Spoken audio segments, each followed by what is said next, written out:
Hello, everyone, and thank you very much for your attention. Today is 7th of May. Now it's 9 o'clock in the evening, Moscow time, and this is a new live stream. As I said during the previous live stream on Sunday, I will add one more live stream on weekly programming. Usually it will be on Wednesdays, but because tomorrow I would not be able to make live stream, I have live stream today. So hopefully it will help me to further develop channel, and simultaneously it's a good opportunity to have exchange of opinions in real time. So I will be more engaged in communication. So once again, thank you all for your attention, and many thanks to all the members of our community who will watch this update later on. Style, by the way, will be as a previous live stream. Telegram report style that I had there on Rumble, because I see feedback, and many members of our community, majority who commented on the topic, said that this new style is much better, and well, I'm happy about that. So let's start. And well, as always, I began my working day on Telegram, and today's first post, by the way, was 6:30 in the morning, because I did not sleep at night, as I mentioned in the morning's update, because of this reporting on RT, and then many other Russian media outlets also repeated very same information, that it is highly likely that Kyiv regime will conduct some large-scale missile and drone strikes to spoil Inauguration Day here in Russia, inauguration of the president. I was checking all night media outlets, and if there will be any escalation, large-scale escalation, of course I will keep you informed. And thankfully nothing happened. Nothing like that happened. One channel in Russian segment of internet reported about interception of 3 S-200 missiles in Crimean direction during the night, although no other media outlets or channels reported about it. At least I did not see it, and in any case it was nothing like a large scale in any way. So probably yesterday's ultimatum from Moscow that was given to leadership of UK and France did work, and there they did not authorize launch of Storm Shadows and Scalp missiles, and also maritime drones in massive scale, I guess. But anyways, that's how I began my working day, with the greetings to all the members of our community. And then I shared this information, dear friends, that court in Russian city of Vladivostok, this is Far East, has arrested the US soldier Gordon Black on charges of stealing until July 2nd. So this individual will stay in custody at least until July 2nd.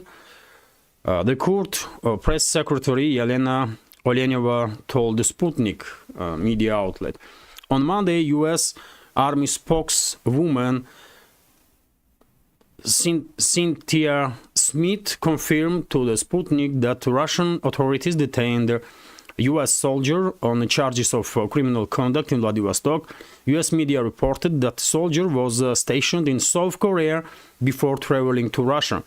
The Pervomaisky District Court in Vladivostok arrested the American soldier Gordon Black until 2nd of July under the article theft. This spokeswoman of the court stated, and by the way, on some other media articles I saw some additional information, and seems like it was this US soldier had a girlfriend in Vladivostok. He met with her through internet, as far as I understand. They had some sort of relationships. He went to her place, and then something happened, some domestic violence or some that kind of stuff. This female was beaten by this soldier, according to reports that I see. He stole some sums from her, about $2,000 in rubles, and he was detained because of that. I mean, crazy story, really.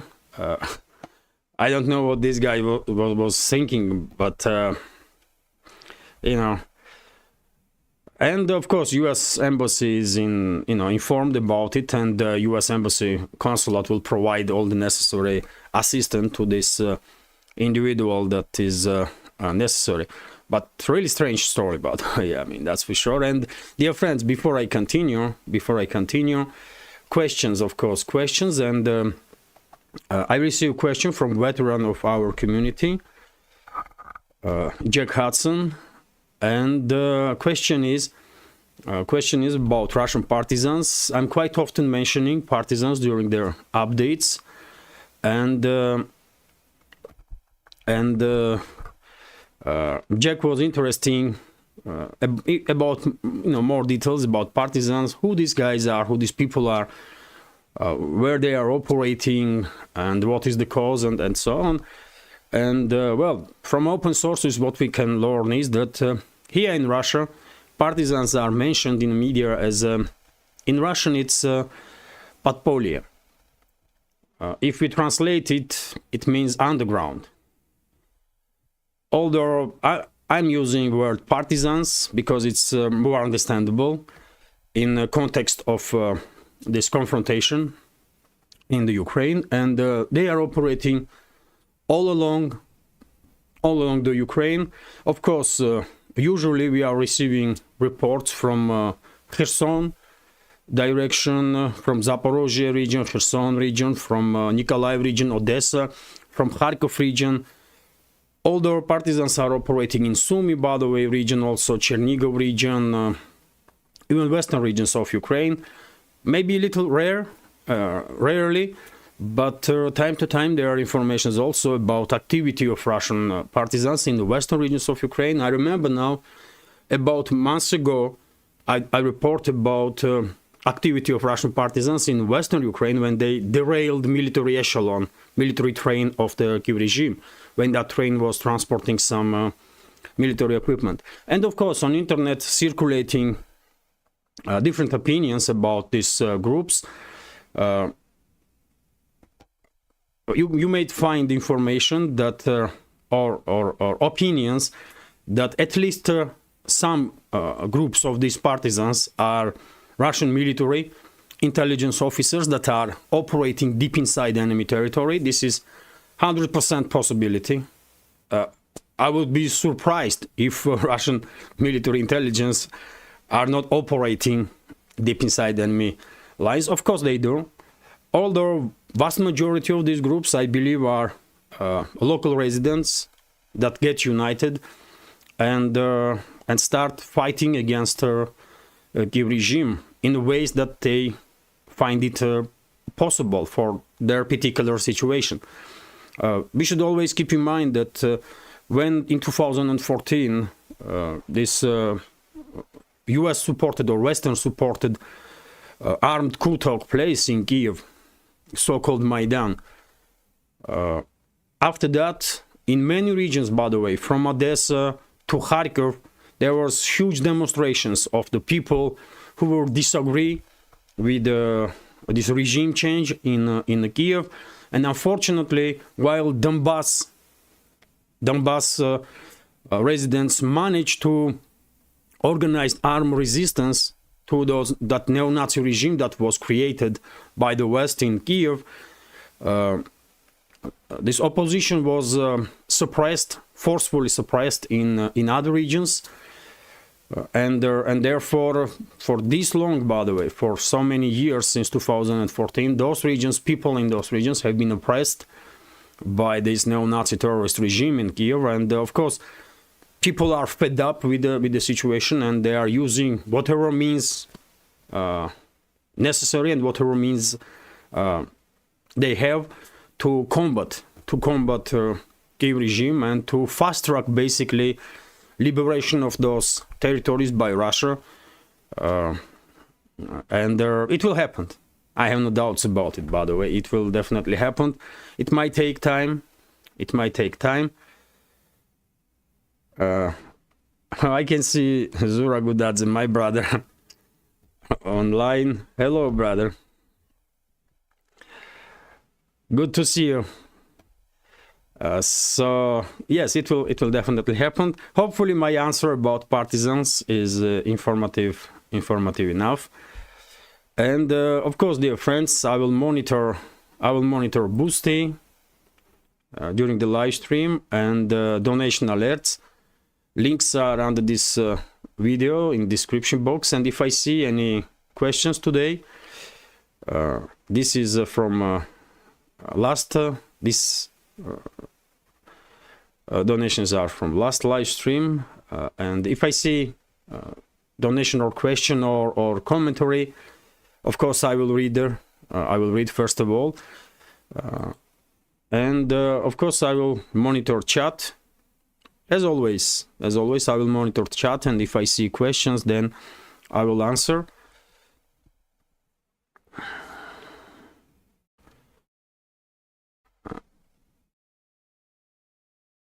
Juni 1972 is asking, when will he go to Guantanamo? You mean Zelensky? I don't know. Probably he will go to Israel, by the way. I know many members of our community are, have opinion that Zelensky will run from Ukraine to US because according to some reports, he has some mansions there. But my understanding was from early on that most likely he will run to Israel, because I don't think Western ruling class wants him in the West. It's just too much of a headache, really. If he manages to run away from Kiev, that's a whole another story. But let's continue with the Telegram reports. And dear friends, you might be surprised with this news.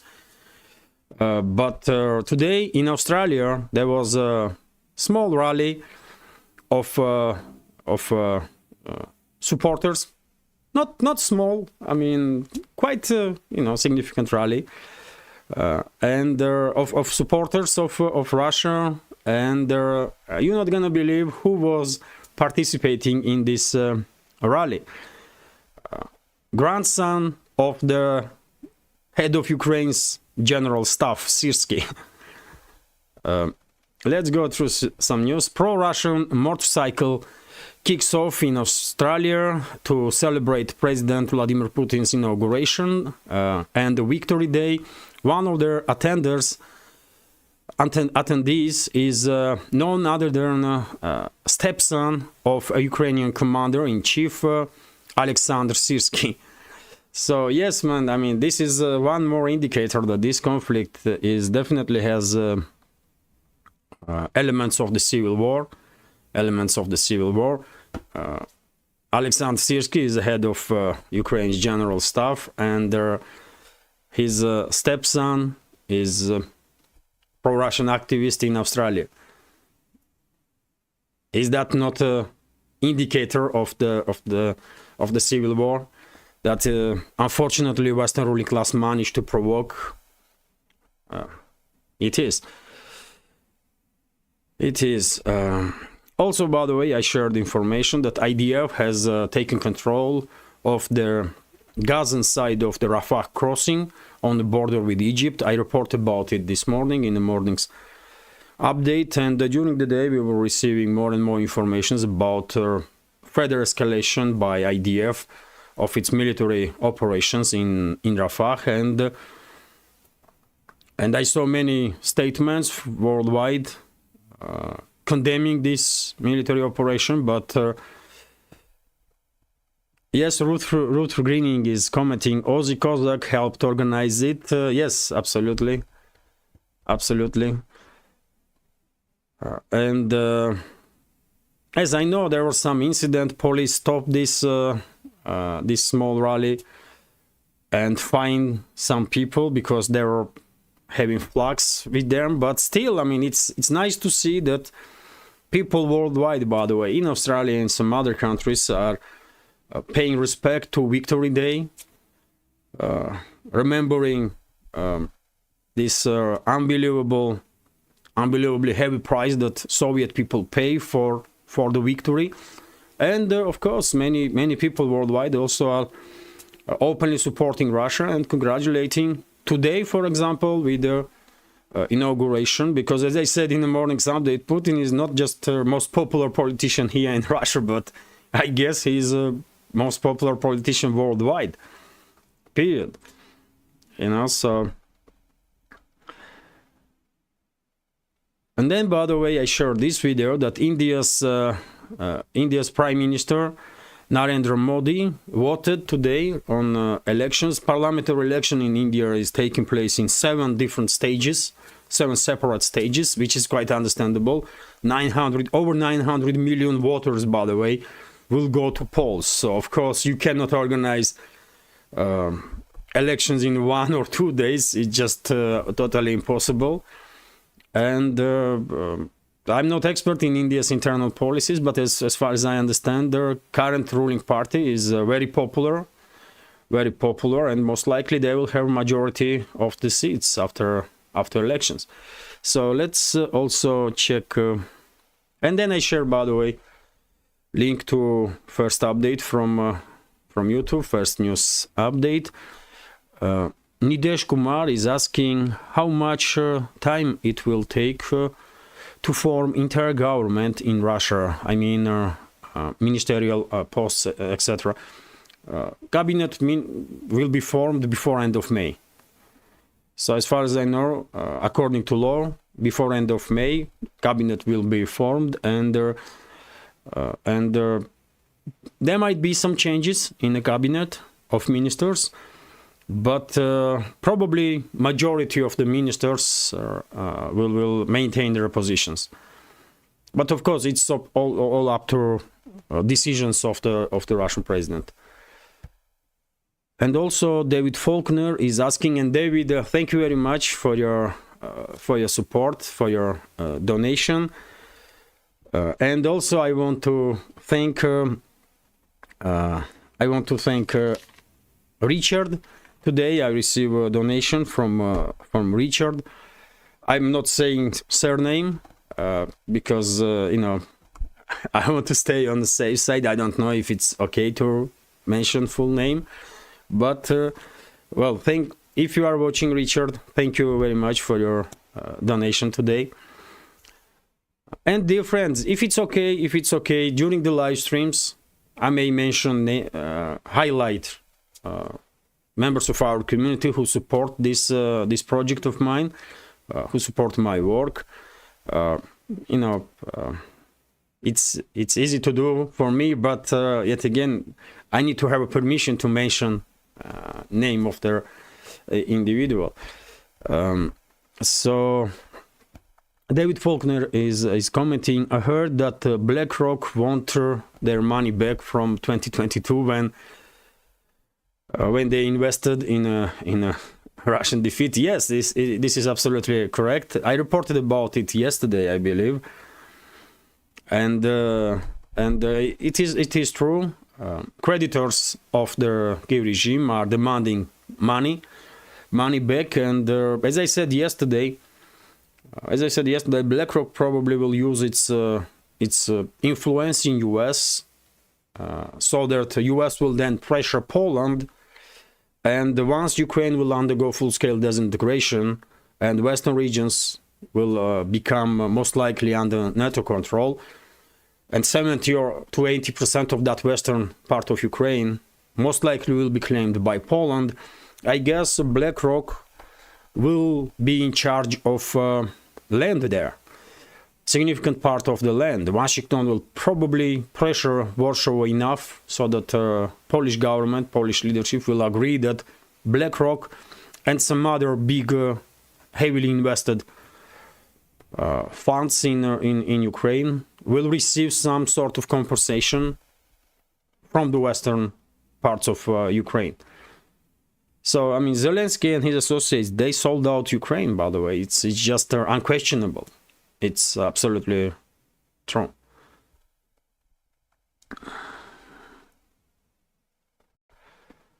So let's continue. And dear friends, this is a destruction video of the destruction of yet another Abrams tank. I shared this video this morning, and initially there was reports that this is a German Leopard 2 tank. From this angle, it's difficult to say because Western battle tanks, main battle tanks, have this prolonged turret. And from this angle, I mean, they're almost all of them look quite similar. And later on, many channels reported that this is a video of destruction of Abrams tank, M1A Abrams tank, 7th one, if I remember correctly, 7th or 8th Abrams tank that was destroyed on the battlefield. Then I shared, of course, video of live stream from RT. From Rumble, RT's Rumble channel. RT is of course blocked on YouTube, but they have channel on Rumble, and I shared live stream of the inauguration of the Russian president. And of course this was and is major news for today, inauguration. And well, Putin made quite an interesting speech. He said that Russia is open. Russia is open for dialogue, for cooperation, including with the West, by the way. Russia is not closing doors, although of course this has to be based, this whatever level of cooperation or communication may take place has to be based on mutual respect. And unfortunately, I have some doubts. I have some big doubts, that serious doubts, that ruling class in the West are capable of communicating with anybody with respect, because they don't see anyone as equal to them. They are too delusional, too out of touch with the reality, and I mean, it is what it is. So this is 5th presidential term for Russian president, and as I said in the morning's update, most likely last presidential term, and therefore I'm quite sure he will not just finish special military operation on favorable to Russia terms, but he will also prepare ground for his successor, whoever his successor gonna be. We may speculate. I mean, Dmitry Medvedev may become next president. He definitely has experience of being in charge in such a complex country as Russia is. He was the president of Russia for one term. Some other names also are mentioned time to time here in Russia, who may be successor, but we will see. We will see. I guess in next 2-3 years' time, Putin will solidify this transition, ground for transition of the power, so that everything will go smooth and the state institutions will run smoothly, and yes, that's gonna be it. He's already cemented his place in history. I mean, it is what it is. He's one of the top politicians of the 21st century. It's just obvious, too obvious. Then I shared this video, by the way. I mean, horrible. This is mobilization in Ukraine. That's what is going on there. This criminal representative of terrorist regime of Zelensky beating up some individual, so much so that that person lost conscience, as we can see here. And that's how they are, mobilizing people. That's how they are mobilizing people, by the way. And I'm struggling to understand why people do not revolt in mass. Why people do not revolt in mass? I don't know. I mean, I don't get it. How much people are scared there, so that They will allow this crime to happen. And of course, as I mentioned in the morning's update, the Russian government resigned after Putin's inauguration as required by law, by decree of Mikhail Mishustin, current Prime Minister of Russia, and new cabinet of ministers will be established by the end of May. And today, by the way, press spokesman of Russian President Dmitry Peskov was asked about possibility that Putin may name new prime minister, and Peskov said that, well, it is possible. It is possible that Putin will name a new prime minister. Although, me personally, I don't think Mishustin is doing job not good enough to be replaced. He's doing quite a good job, and therefore I think he will stay as a prime minister. But yet again, it's who knows what decisions Putin will make. Some changes in cabinet minister definitely may take place. Some changes, but who will maintain portfolio of minister? Who will not? It's I don't know. I just don't know. And I don't think many people know. Just maybe Putin and few more closest allies of him. But of course, Mishustin and the current cabinet will continue work before new cabinet will be appointed. And then additional videos, by the way, from Rafah.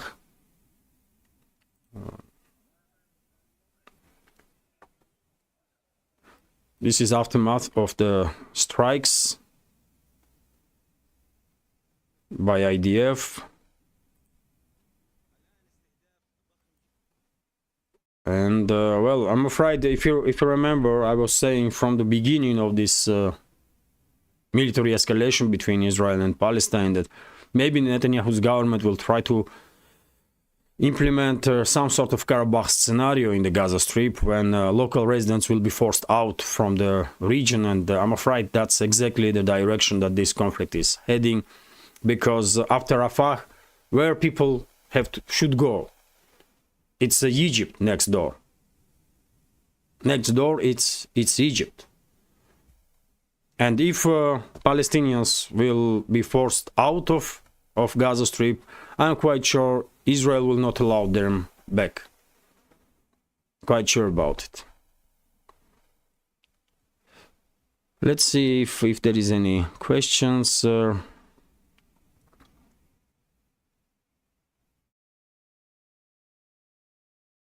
Question. Dear friends, if you have a question, please write it in the capital letters or maybe capital Q before, so that I can see it. Let me check also Boosty and donation alerts.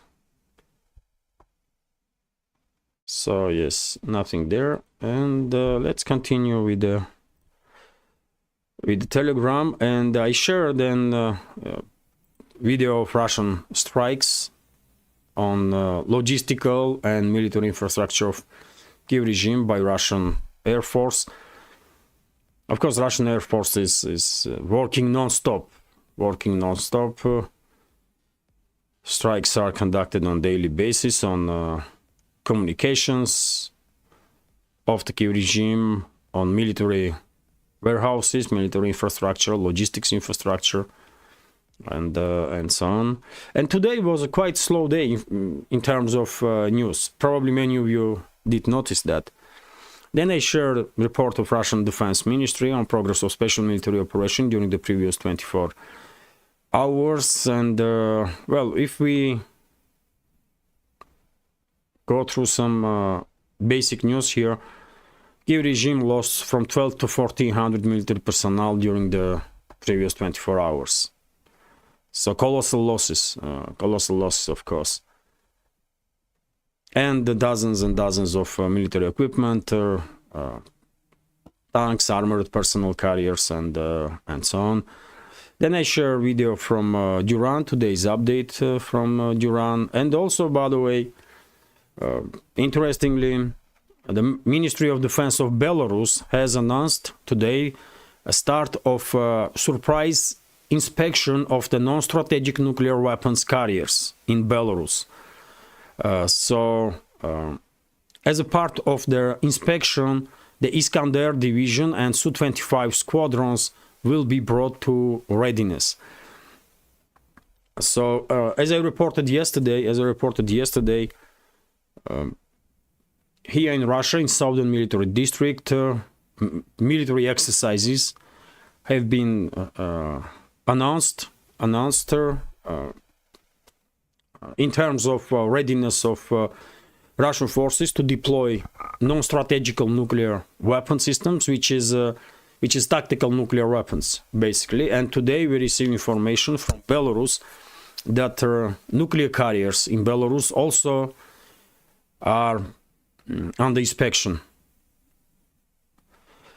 Then report from China. Chinese Foreign Ministry spokesman Lin Huan stated today that he commented basically on 25th anniversary of NATO bombing of Chinese embassy in Belgrade, and of course we all know that Chinese leader Xi Jinping is in Serbia today, and he also, of course, commented on that strike that U.S. conducted against Chinese embassy during this aggression against Yugoslavia or Serbia. And this is Chinese Foreign Ministry statement on NATO's bombing of the Chinese embassy in the Federal Republic of Yugoslavia. Let me say that 25 years ago, the US-led NATO forces illegally attacked the sovereign state of Yugoslavia without the authorization of the UN Security Council, killing thousands of innocent civilians, including 3 Chinese journalists.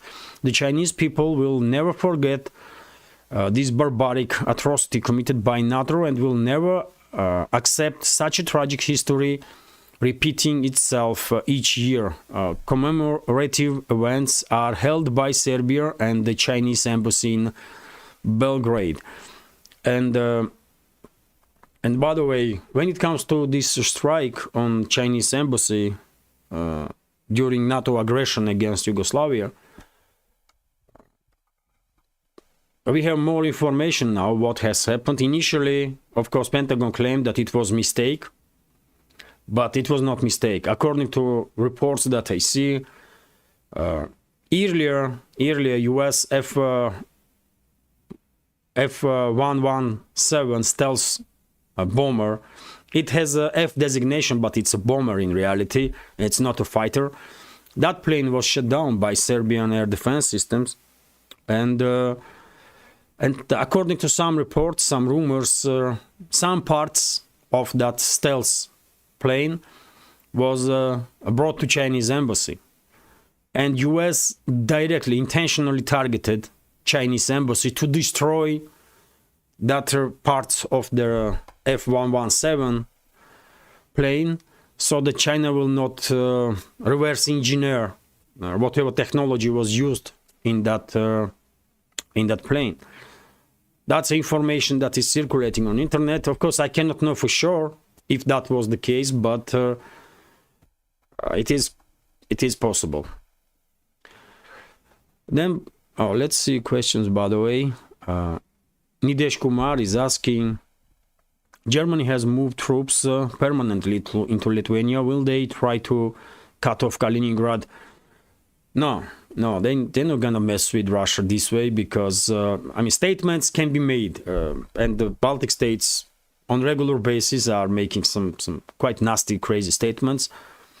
We'll get used to it, isn't it? But none of us really are taking seriously those statements or those quasi-states themselves. When it comes to major players in Europe or in NATO, I don't think their leadership in NATO or among NATO, major NATO member states are that crazy that they will block Kaliningrad, because that will be declaration of the war. And, Russia will respond, and yet again, nuclear war, by the way, between Russia and NATO means total destruction of the world. No one will win that war. There will be only losers as a result of that kind of escalation. And therefore, I want to believe that there are sane people among leadership of the Western world, so that they will not allow politicians or decision makers, let's say, to escalate this significantly, to provoke direct confrontation between Russia and NATO and the nuclear exchange. But statements, especially from Baltic states, will be made, of course, that they're gonna block Kaliningrad, they're gonna do this and they're gonna do that. I mean, it's annoying for sure. It may get to your nerves at some point, but we all know that Riga, Tallinn, or Vilnius, they are not decision makers in NATO. So nothing really is dependent on them. They just can annoy everybody, by the way. I guess with these extreme statements from these Baltic states, even Western ruling elites are little annoyed, not just Russia. Also, by the way, question, Candida Smiles asking, I have over several years came to consider Putin the most competent and dedicated leader in the country, in the century. As a Russian, what criticism do you have of him? Well, he is definitely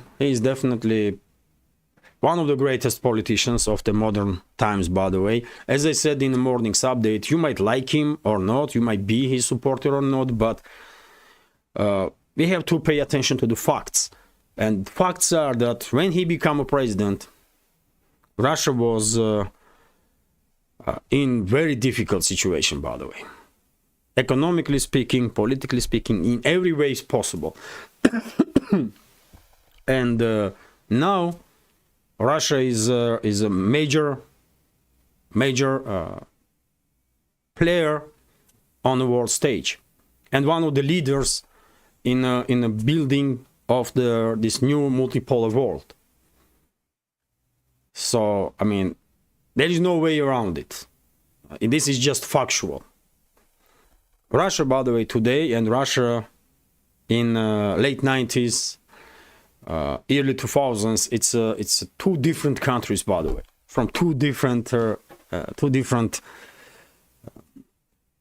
eras, you know, and many people who was here in Russia in 90s or early 2000s and now all of them will agree, all of them. And when it comes to criticism, well, me personally, I would like. I was always saying that I would like to see more fight against corruption. And by the way, of course, no one listened to me because I don't think Putin will ever know about my channel, obviously. But I have to say, dear friends, that there was always fight against corruption, obviously. But last 3 to 6 months, by the way, let's say last year, fight against corruption and corrupt officials get on the whole new level, by the way, whole new level. And it seems like to me that Kremlin is determined to take out horizontal corruption in Russia. And if they will succeed, but this is not going to be easy, by the way, because I mean, corruption is an issue for every country worldwide. But if Kremlin will be successful to take down as much as possible horizontal corruption, well, Russian economy, by the way, will jump immensely forward. And I clearly can see very serious steps made in this direction. Today, for example, I read some news that a high-ranking official was arrested in Bashkiria, I believe. Minister, by the way, local minister of transport. for corruption. So, I mean, almost every day, almost every week, we have these reports coming in that there are serious battle against corruption and corrupt officials, and I like that. I have to say, by the way, I clearly like that, because I believe corruption is a most dangerous enemy for Russia. Corruption and corrupt officials. So that was my criticism, by the way, that I wanted to see more. How should I say? Increase in battle of against corruption, war on corruption. Let's say this way. I mean, it's more easier. So I wanted to see war on corruption, and it seems like we are exactly in that war now. And it's good, man. It's good because, as I said, man, corruption is the most dangerous enemy that Russia has.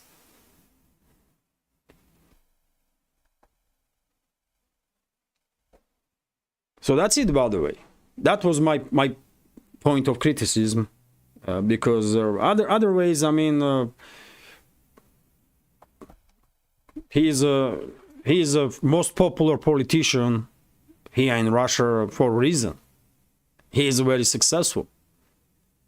And some may claim, you know what, there is no freedom of speech there is no independent media, there is no political opposition and that kind of crap that you might hear from the Western propaganda outlets, but that's all BS, by the way. Of course, my channel is a tiny one, but I'm reporting for, I don't know, more than a year now, isn't it? And never, ever anybody contact me and tell me, don't say this or don't say that. Just no one cares, man. As long as you are not destabilizing situation, as long as you are not breaking the law, by the way, you are free to do whatever you want to do, man.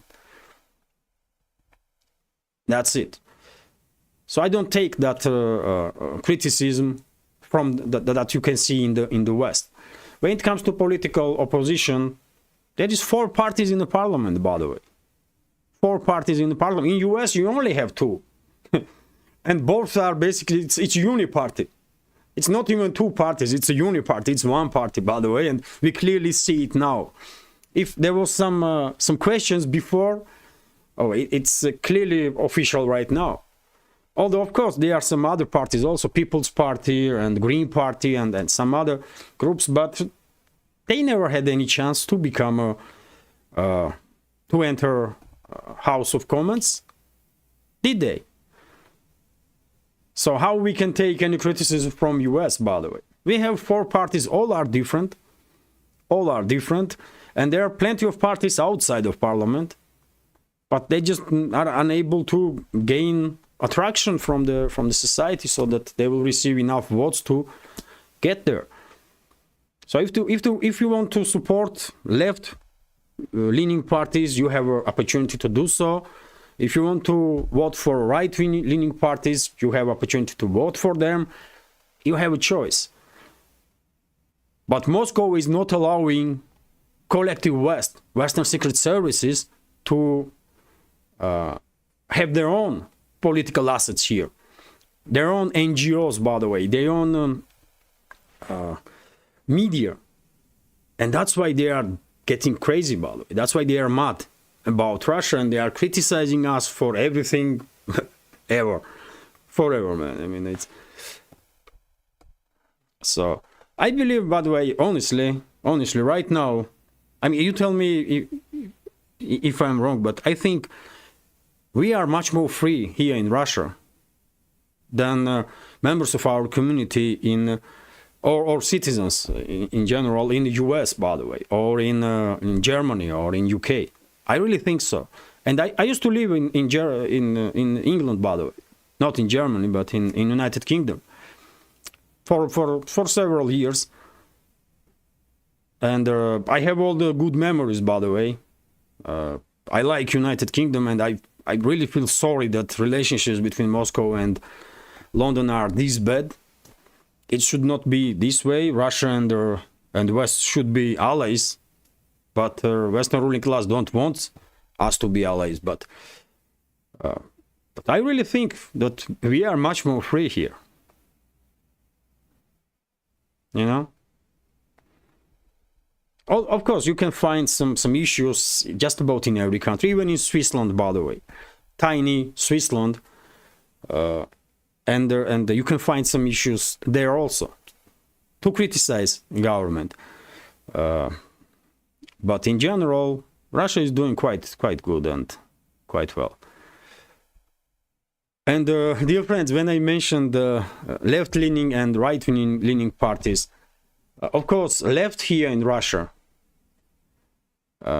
can be seen as conservatives in the West, because leftists in the West, they don't really seems to me leftists, liberals, by the way. I don't see them as liberals. They are neoliberals.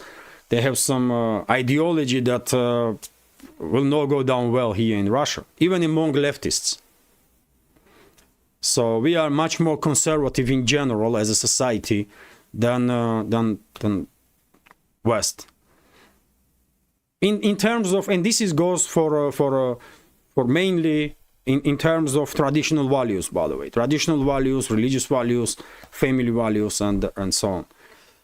In this regard, we are much more conservative. We will not allow craziness here, that kind of craziness that is happening in the collective West, man.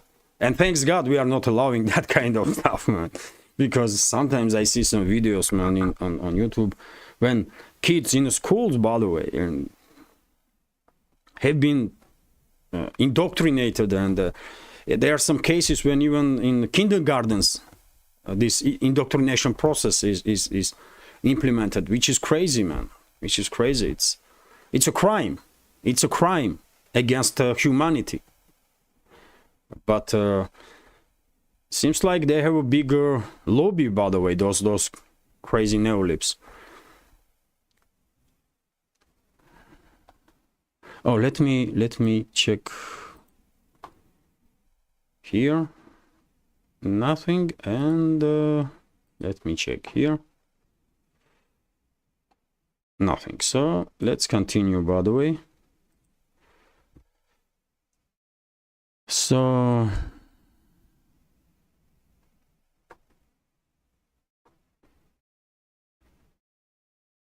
questions.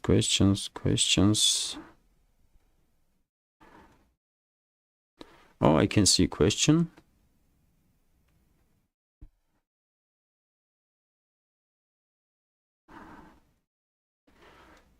Question.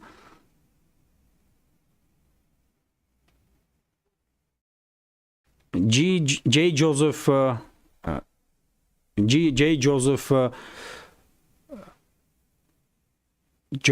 Georgian is asking, is press Putin seen as too soft by most Russians?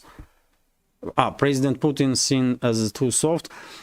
By some people, yes, of course. By some people, especially when there is some terrorist attacks on Russian soil or that kind of stuff, people are very emotional, of course, and you may see some very strong commentaries, very strong words on the internet. Why we are not doing this and why we are not doing that, and many people may find Putin too soft, but for that reason. But that's emotions, by the way. That's emotions, and you cannot act on emotions. It's never a good idea to act on emotions, especially for leadership of their nuclear powerhouse, like Russia is.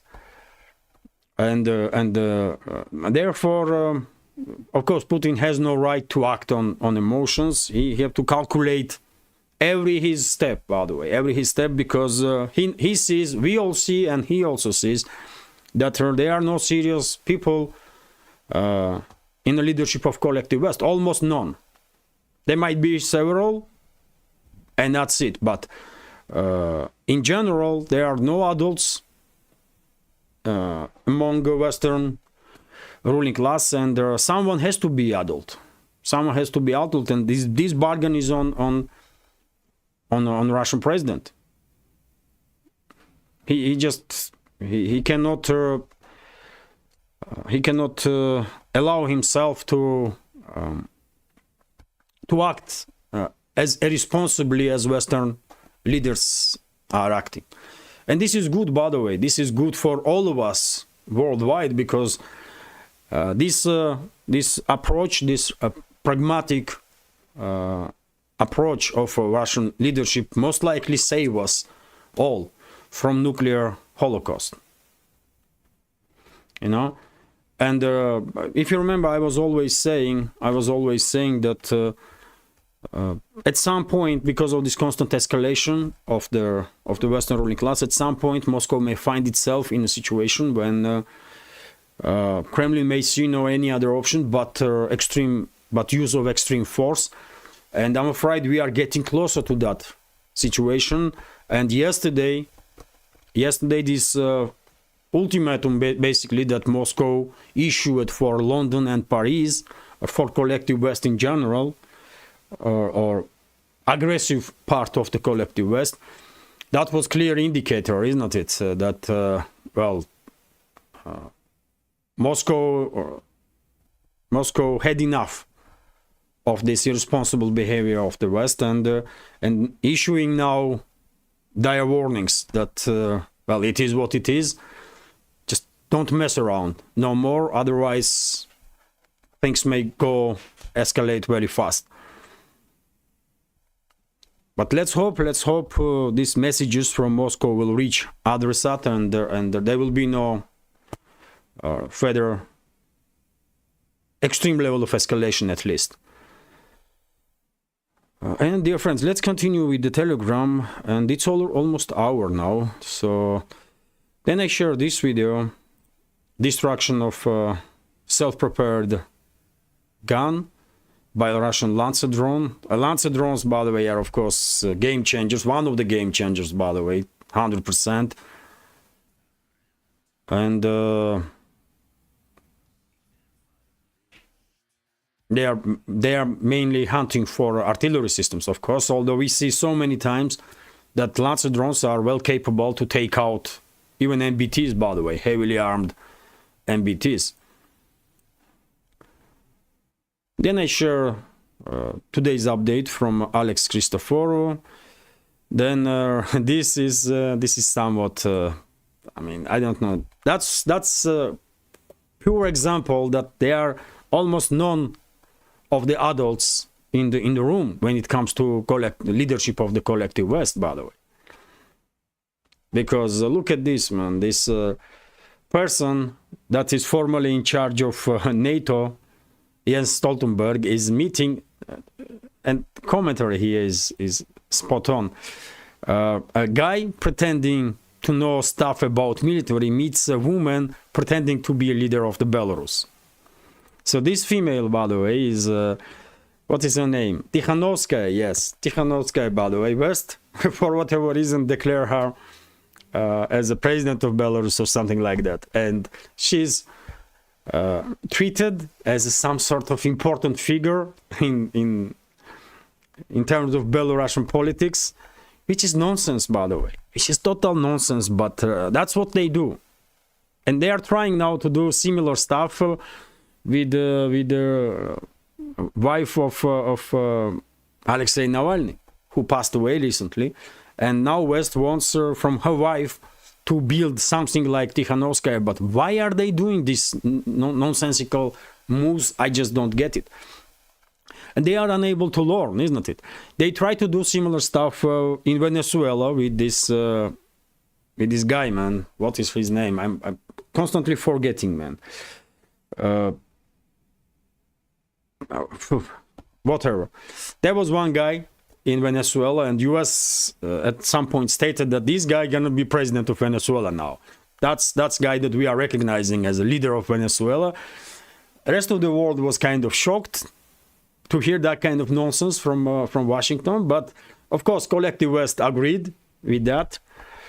And that guy that I cannot even remember name of is somewhere in US now reading some in some universities, some lections. Lecturing students, by the way, how crazy is that? And then very similar story was played out in Belarus, and Tikhanovskaya, this female, was chosen as some sort of political figure. No one cares about her, no one sees her as a politician or serious figure on political stage.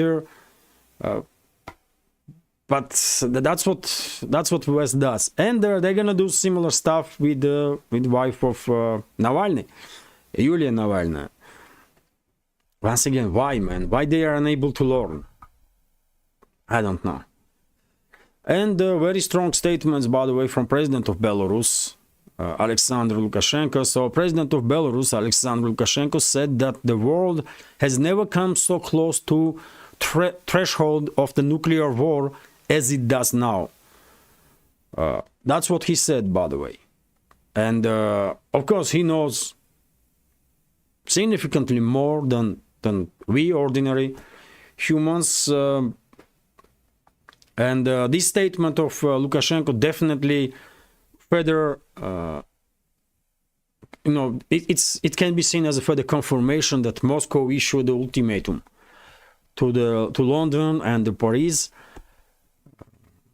yesterday, and for reason exercises of non-strategical nuclear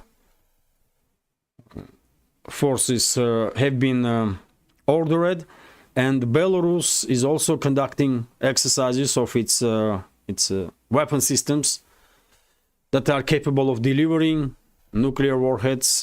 Tomorrow, by the way, Lukashenko will have a meeting with the president of Russian Federation, and he will discuss with Russian president terms when nuclear weapons that are stationed, deployed in Belarus, tactical nuclear weapons, will be used, and so on. So probably, by the way, we don't really understand yet full picture of how close we came to nuclear war, because otherwise I don't think Lukashenko will make such a statement that now world is closer to nuclear war than, for example, Caribbean Cuban Missile Crisis.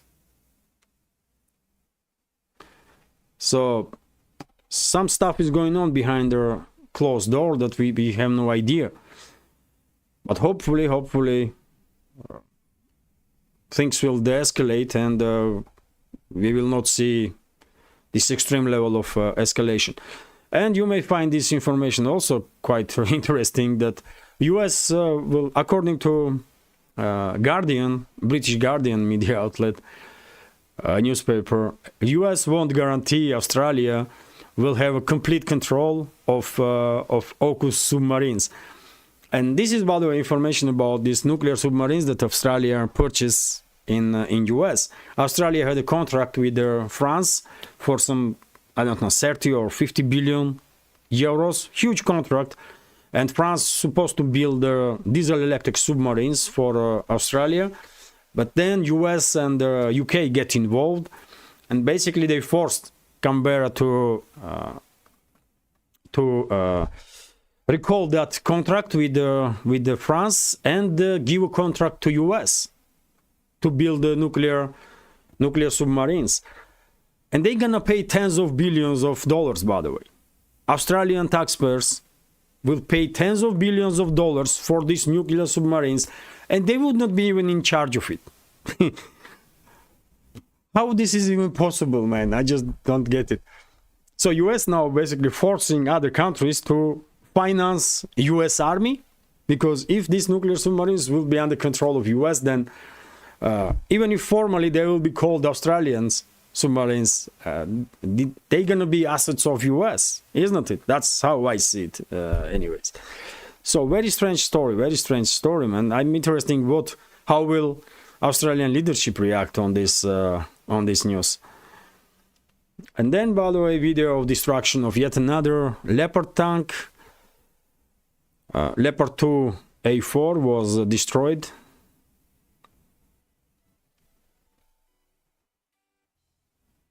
By Lancet, I believe. By Lancet drone. So, yes, it was a Lancet drone. Just look at it. straight into the roof of the turret. And that's it. Leopard 2 A4 is gone. And then a video about live streams. So yes, this is it, by the way, when it comes to Telegram reports. Hopefully you did find those news interesting. If you are subscribed, probably you already knew about these reports, but still I'm commenting on those news, and it's a little more interactive, hopefully a little more interesting. And let's go through some questions here. And I don't really see questions, so therefore